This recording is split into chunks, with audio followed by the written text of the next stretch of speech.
मैं एक प्रसंग अपनी कथाओं में सुनाया करता हूं। जगन्नाथपुरी के एक भक्त थे, उनका नाम था श्री माधव दास।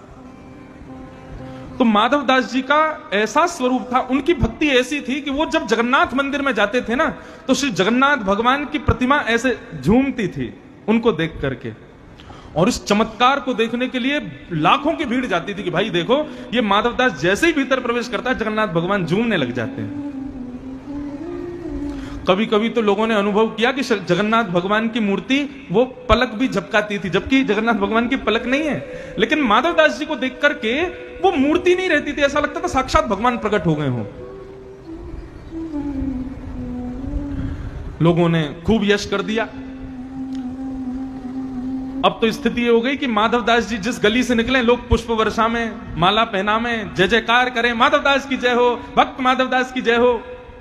माधव दास जी नीची नजर करके हाथ जोड़ते हुए कहते, भैया मेरा इतना यश मत गाओ, मेरा इतना क्यों यश गा रहे हो, मेरे को इतनी प्रशंसा मेरी मत करो, मुझे इतने पुष्प के हार मत पहनाओ।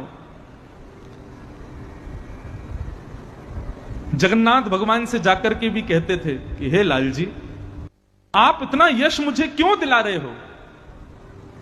ठाकुर जी कहते हैं, मैं दो प्रकार के यश देता हूं। एक यश जिसको देता हूं उसको संसार का बना देता हूं, खुद से दूर कर देता हूं, लेकिन तुम्हारे जैसे भक्तों को यश दिला करके मैं देखता हूं कि इसके अंदर अभिमान आया कि नहीं। लेकिन माधव दास, तुम अभी भी अहम शून्य हो। इतना सम्मान जगन्नाथपुरी के लोग तुम्हारा करते हैं, फिर भी तुम नजर नीची करके रहते हो, सदा प्रणाम करते हो, सदा ये कहते हो कि मेरा सम्मान मत करो। यही तो मैं देखना चाहता, यही परीक्षा तो तुम्हारी ले रहा हूं।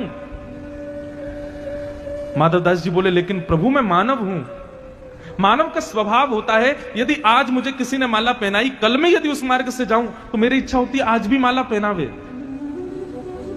अब मुझे सम्मान से बचने के लिए खुद ही कुछ करना पड़ेगा। तो माधव दास जी क्या करते, गली में देख लेते, अगर देखते बहुत सारे भक्त खड़े हैं पुष्प चढ़ाने के लिए, माला पहनाने के लिए, आरती करने, तो माधव दास जी उस गली में जाते ही नहीं थे।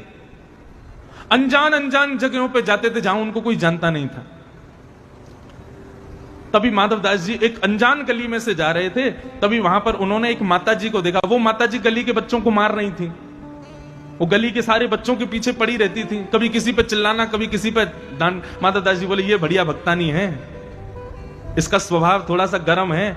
अच्छा, माधव दास जी भिक्षा पाते थे सबके यहां जाकर के, लेकिन भिक्षा में लोग 56 भोग बनाते थे। माधव दास जी बोले, इतने व्यंजन मत बनाया करो, मैं भक्त हूं भैया, कोई भगवान नहीं हूं, इतना सम्मान मत किया करो। तो माधव दास जी ने उस मैया को जब देखा तो माधव दास जी बोले, ये मैया बढ़िया है, इसी के यहां चलते हैं आज। मैया थोड़ी तेज स्वभाव की थी। मैया ने कहा, कहो बाबा कैसे आए। माते भिक्षाम देही। अच्छा भिक्षा लेने आए हो। बोले हाँ, बैठ जाओ। मैया ने बढ़िया सब्जी दाल चावल जो भी था घर में दे दिया। अब माधव दास जी प्रेम से पाए, चले गए। दूसरे दिन फिर आ गए। मैया बोली, बाबा ये फ्री का कोई होटल थोड़ी है, तुम रोज आ जाओगे यहाँ पे, अब किसी और के यहाँ जाओ। बोले नहीं मैया, आपके यहाँ का स्वाद इतना बढ़िया था, हम तो यहीं पाएंगे। अब तो मैया थोड़ी गर्म स्वभाव की, मैया ने कहा कि बाबा अब तो तुम रोज रोज आओगे। तो फिर मैया ने सारी सब्जियों का स्वाद बिगाड़ दिया, नमक ज्यादा डाल दिया, किसी में नींबू निचोड़ दिया, ताकि इसको थोड़ा तीखा लगे, नमकीन लगे, खट्टा लगे, तो कल से आएगा नहीं। लेकिन माधव दास जी ने जैसे ही भोग लगाया, भोग लगाते ही माधव दास जी समझ गए, बोले मैया ने जानबूझ के किया है ताकि मैं कल से आऊं ना, लेकिन हम भी ढीठ हैं, हम यहीं आएंगे, क्योंकि यहां सम्मान मिलने वाला नहीं है। देखो भक्त का ऐसा स्वभाव होता है, वो सम्मान ना मिले ऐसे जगह खोजता है।